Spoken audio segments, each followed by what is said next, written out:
Now students, question 9, after completing adjustment, you have to put the entries of trial balance. Now check the trial balance from the debit side, drawings, Parthiv and Priya that we have recorded. Next is given net cost of purchase that you have to write in trading account debit side. Remember, purchase, where you record, trading account debit side.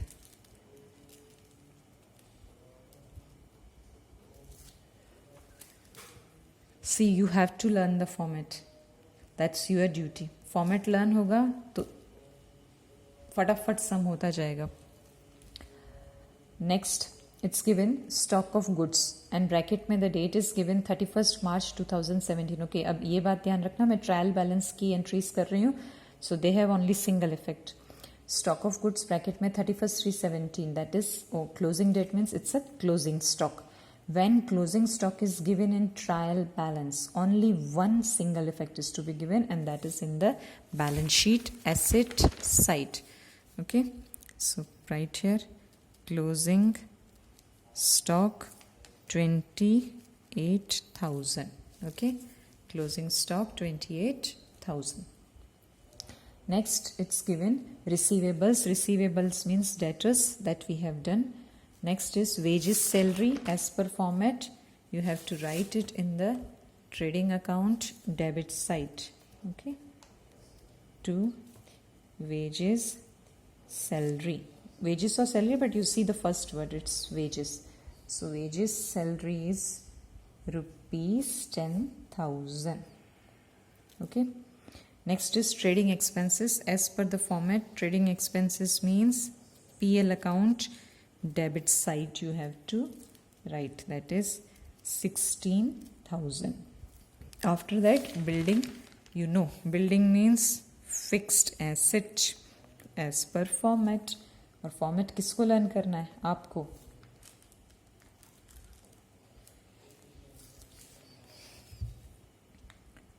Next, furniture fittings that we have done. Next, office equipments, fixed assets.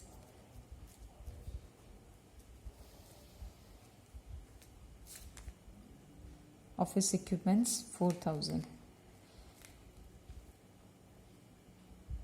Then packing materials stock, current assets.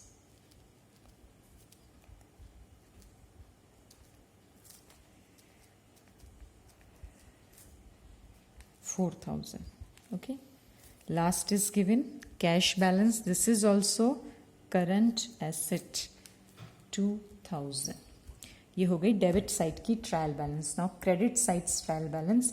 सबसे पहले दिया capital account that we have recorded, then sales that we have recorded. Next is payables. Now payables means creditors. Creditors means current liability. Next is goods distributed as sample. अब आप ये दो चीज़ें कर सकते हो, या तो इसको परचेज से माइनस करके शो करो, or you can show it in trading account credit side. You have both the options. ठीक है, आप दोनों चीज़ें कर सकते हो. इसको परचेज से भी माइनस करके शो कर सकते हो. अब मैंने परचेज से लिखना भूल गई, माइनस करना, so I have the second option. अगर मैं डेबिट साइड से माइनस करना भूल गई तो मैं इसको क्रेडिट साइड दिखा देती हूँ. ओके, ये भी कर सकते हैं. Your method can be changed. 2,000. Okay, then it is given bank overdraft, that is current liability.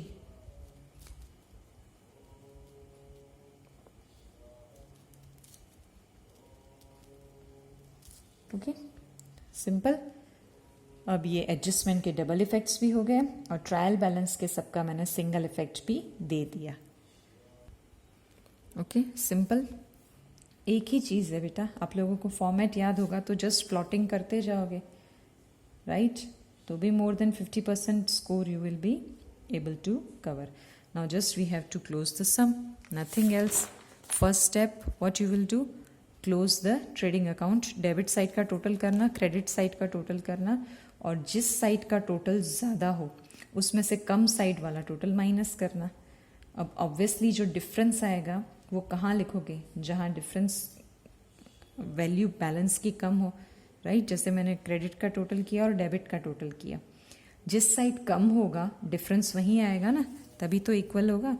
तो अब यहाँ पे क्रेडिट साइड का टोटल ज़्यादा है पार्थिव और प्रिया वाले सम में। ओके, किसका है? क्रेडिट साइड का टोटल ज़्यादा है, डेबिट का कम है, तो मैं डिफरेंस कहाँ डालूंगी? Debit side. ओके, और जो डिफरेंस आ रहा है दैट इज़ 94,000। अब डिफरेंस अगर डेबिट साइड आए तो लॉस है, क्रेडिट साइड आए तो प्रॉफिट है। It's very simple, to gross loss. Okay, no, दोनों साइड जो बड़ा टोटल है ना उससे हम क्या कर देंगे? क्लोज कर देंगे। ओके, डेबिट और क्रेडिट में से जो बड़ा टोटल है ना उस बड़े टोटल से हम इसको टोटल करके और क्लोज कर देंगे। ये तो आपने 11th में किया है, ये नो नथिंग न्यू। ओके, अब ये जो लॉस है ये डेबिट साइड आया, राइट। तो डेबिट साइड से हम इसको, sorry students, it's my mistake, it's gross profit. I am extremely sorry, this is gross profit. क्योंकि क्रेडिट साइड का टोटल ज़्यादा, दैट मीन्स इनकम्स ज़्यादा, इनकम्स ज़्यादा, तो जो डिफरेंस आएगा उसको हम क्या कहेंगे? प्रॉफिट। ओके, अगर क्रेडिट साइड का टोटल ज़्यादा है तो ऑब्वियसली डिफरेंस तो कहाँ आएगा? डेबिट साइड ही आएगा, लेकिन उसको बोलेंगे हम ग्रॉस प्रॉफिट। अगर डेबिट का टोटल ज़्यादा होता तो डिफरेंस क्रेडिट साइड आता, तब उसको ग्रॉस लॉस बोलते। ओके, नाउ यहाँ से ये कहाँ ट्रांसफर होगा? From the trading account to the opposite side of PL account by gross profit 94,000। ओके, अब इस 94,000 में से ये तो क्रेडिट साइड है, ये डेबिट साइड वाले हमको क्या करने हैं? बस माइनस करने हैं। तो ये 94,000 टोटल हुआ और इस साइड का आप टोटल कर लो और फिर कंपेयर करो क्रेडिट साइड का टोटल ज़्यादा है कि डेबिट का। यहाँ भी क्रेडिट साइड का ही टोटल ज़्यादा है, दैट मीन्स क्रेडिट साइड का टोटल ज़्यादा मीन्स इनकम, इनकम ज़्यादा मीन्स प्रॉफिट। तो जो डिफरेंस आएगा उसको हम क्या कहेंगे? प्रॉफिट।